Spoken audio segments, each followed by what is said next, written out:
Hello friends, আজকে আমি আবার একটা রেসিপি নিয়ে চলে এসেছি। আজকের রেসিপি খিচুড়ি। তো আজকে আমি সেদ্ধ চালের খিচুড়ি তৈরি করে দেখাবো। তো আমি কৃষ্ণা আর তোমরা দেখছো Krishna cooking and blogging channel.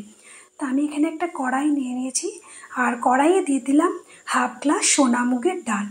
আর সোনামুগের ডাল দিয়ে খিচুড়ি খেতে কিন্তু খুব ভালো লাগে। তো আমি এখানে সোনামুগের ডালই নিয়েছি। এবার ভালো করে ডালটা আমি শুকনো ফ্রাই করে নিলাম। তো হালকা বাদামি রঙের ফ্রাই করে ভালো করে ডালটা ধুয়ে নিয়েছি। এবার আগে থেকে আমি কড়াইয়ে জল গরম করতে বসিয়ে দিয়েছিলাম এবং গরম জলের মধ্যে আমি ডালটা দিয়ে দিলাম। এবার এইদিকে আর একটা কড়াইয়ে আমি তেল গরম করতে দিয়েছি। এবার তেলের মধ্যে আমি সবজিগুলো দিয়ে দিলাম। তো আমি এখানে যে সমস্ত সবজি আমার বাড়িতে রাখা ছিল সমস্ত সবজি দিয়ে দিয়েছি। গাজর, ফুলকপি, বেগুন, পটল, আলু, বিনস। আর এই খিচুড়িতে যত রকমের সবজি দেওয়া হবে ততটাই খেতে বেশি ভালো লাগবে। এবার আমি সবজিগুলো একটু নেড়ে চেড়ে দিয়ে দিলাম লবণ আর হলুদ। এবার সবজিগুলোকে আমি লাল করে ভেজে নেব। তো সবজিগুলো আমার লাল করে ভাজা হয়ে গেছে। এবার সবজিগুলো তুলে ডালের মধ্যে দিয়ে দেব। আর এই খিচুড়িটা খেতে কিন্তু খুব সুন্দর লাগে।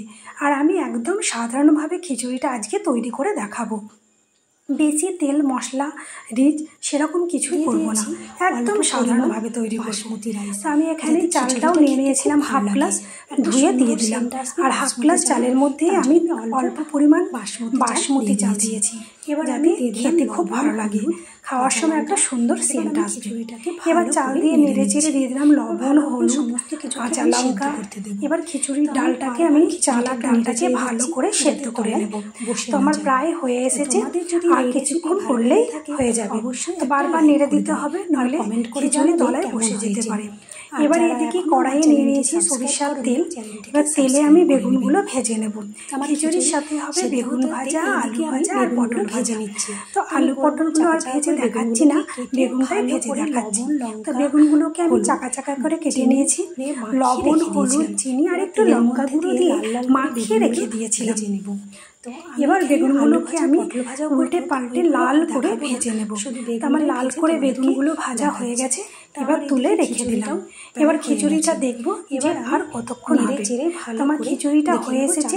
এবার আমি মশলাটা কষিয়ে নেব। আমি কড়াইয়ে দিয়ে দিলাম তেল। এবার তেলের মধ্যে দিয়ে দিলাম জিরে ফোড়ন। এবার আমি দিয়ে দিচ্ছি আদা। আদাটা আমি হামলদিস্তায় থেতো করে নিয়েছিলাম। আর দিয়ে দিলাম জিরে গুঁড়ো, ধনে গুঁড়ো আর একটু গরম মশলা। এবার ভালো করে একসাথে মশলাটা আমি কষিয়ে নেব। মশলা থেকে যখন তেল ছেড়ে যাবে এবার দিয়ে দিলাম হলুদ, তখন মশলা কষানো হয়ে যাবে।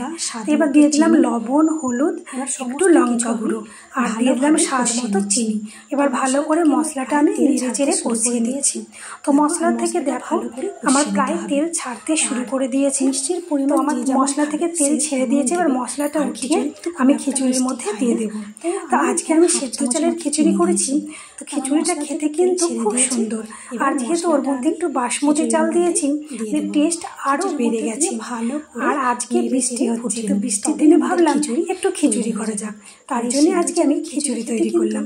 তো তোমরাও কিন্তু বাড়িতে এইভাবে সেদ্ধ চালের খিচুড়ি তৈরি করে খাবে আর কমেন্ট করে জানাবে কেমন হয়েছে।